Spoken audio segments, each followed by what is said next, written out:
Well, thanks for being here. And we today are laying out a set of criteria that we hope the governor will take into account so that we make this be the priority for the bills that come forward. You know, our theme is let's create jobs immediately. We share the governor's thought that there is an economic emergency. We know people are losing their homes. We know people's economic security is imperiled. We know people are losing hope. And I run into people in my home district regularly that are on the verge of bankruptcy. And there's a woman that I've known for years that's close to being homeless. So he's right, there's an economic emergency.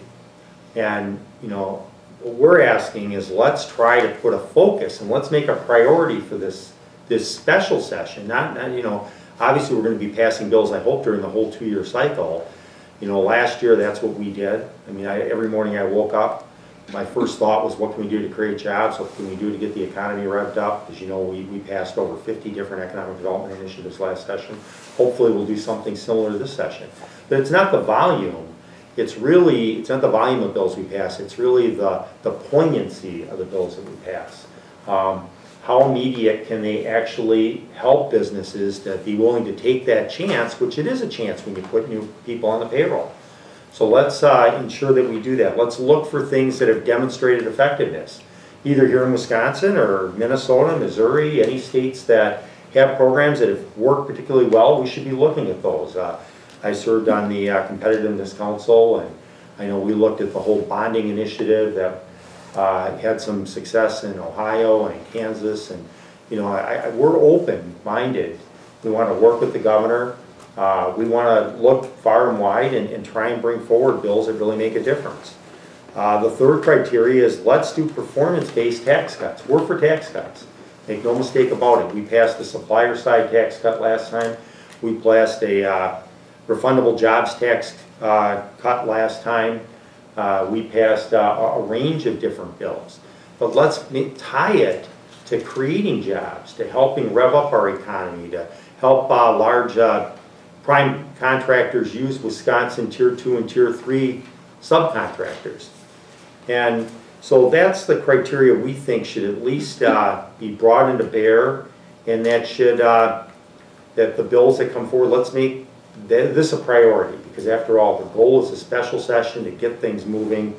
And we'll be certainly offering bills. I sent a letter to the governor yesterday indicating we'll have a series of bills that we think will have immediate impact. They're designed to meet these criteria. And we hope he'll bring those into the mix. We certainly are open to many of his ideas. And you know, we share his goal. If there's one thing I hope Governor Walker is successful at, it's creating 250,000 jobs during the next 4 years. But let's make sure that, you know, 60,000 are created this year. Let's get the ball rolling, and let's be focused, and let's have that sense of urgency. Other proposals that the governor-elect's rolled out so far, are there any that you see being a tough sell with your members? Well, there certainly are many that will be a tough sell. You know, his rules changes that he proposed, they're hard to even understand what the idea is behind them. I mean, it's an arcane process for bringing forward administrative rules and for the legislature considering them, but I've never heard any businesses express any concern with the rulemaking process.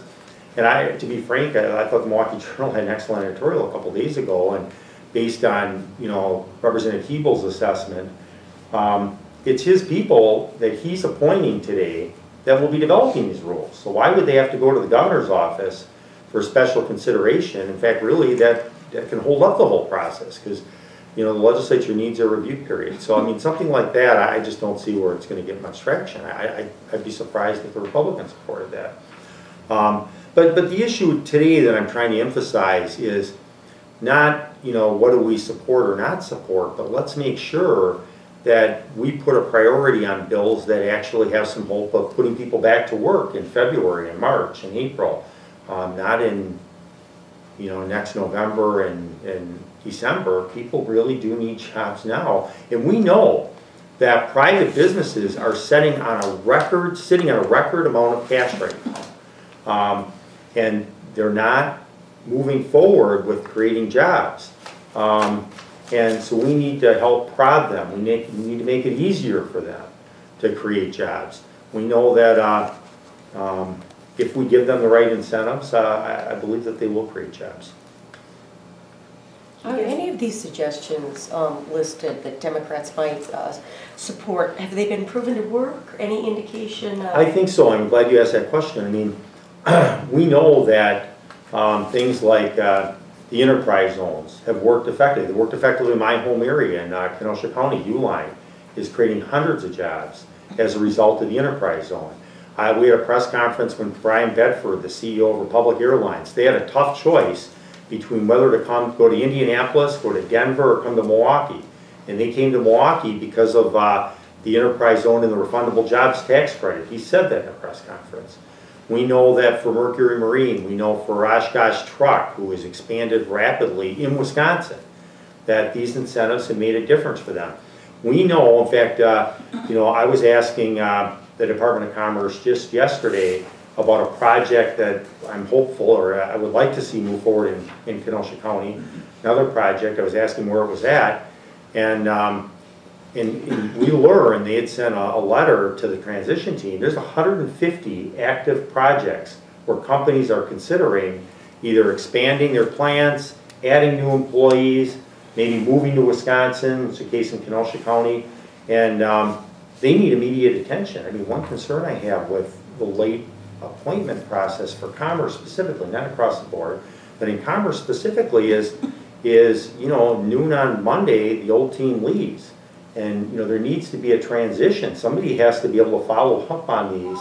And if Tuesday someone calls the office and they say, look, we're ready to make our decision, what kind of package do you have for us? They have to be ready to advance that package. And so I just hope that that with this new team, that we can sit down together. I'm hoping they'll meet with us and look at some of these ideas, because over the last 2 years, we had this Partnership for a Stronger Economy. We traveled the state. We had, close to a dozen different hearings all over the state with business leaders, economic development experts, workforce development professionals. So we have a pretty good sense of what we heard in these hearings. It's well documented. And we'd like to add these ideas to the mix. We want to work with the governor. Our goal is to make this state become more competitive and work with those companies who are of already expressed an interest. There's 150 of them that are sitting out there that we have to pull over the finish line.